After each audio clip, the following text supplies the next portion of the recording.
तो आज हम डिस्कस करने जा रहे हैं फाइव आइज़ अलायंस। ये काफ़ी इम्पॉर्टेंट टॉपिक है, अभी करंट में भी है, यूपीएससी के परिप्रेक्ष्य में काफ़ी इम्पॉर्टेंट टॉपिक है। इसमें आपके देश हैं Canada, USA, UK, Australia and New Zealand. अब हम संक्षेप में डिस्कस करते हैं इसे।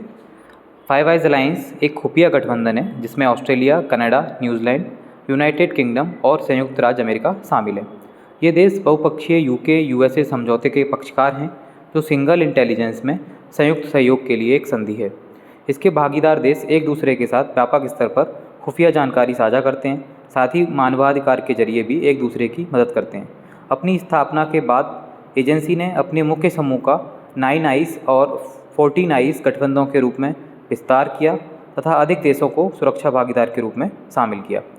9 आइज़ समूह नीदरलैंड, डेनमार्क, फ्रांस और नॉर्वे तक विस्तृत है, जबकि 14 आइज़ गठबंधन के कुछ अन्य भागीदार देश हैं।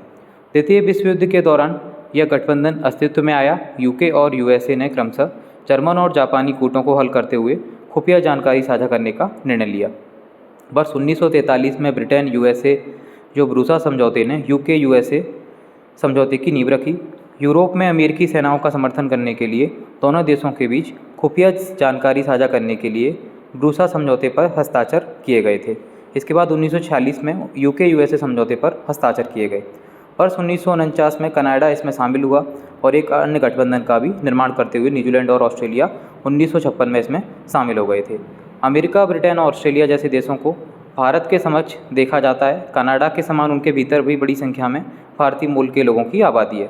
कनाडाई प्रधानमंत्री जो हैं जस्टिन ट्रूडो को फाइव आइज़ सहयोगियों द्वारा खुफिया जानकारी साझा की गई थी, जिसके आधार पर ट्रूडो ने हाल ही में खालिस्तानी आतंकी हरदीप निज्जर की हत्या का आरोप भारत पर लगाया था। हालांकि भारत इस आरोप का खंडन कर चुका है। एक तरफ कनाडा का गठबंधन और उनकी ऐतिहासिक निकटता तथा दूसरी तरफ भारत के एक वैश्विक शक्ति के रूप में उभरने के कारण फाइव आइज़ देशों का भारत या कनाडा के लिए पूर्ण समर्थन की संभावना नहीं है। तो आपको अगर ये टॉपिक अच्छा लगा है तो आप लाइक, कमेंट और शेयर कीजिए। साथ ही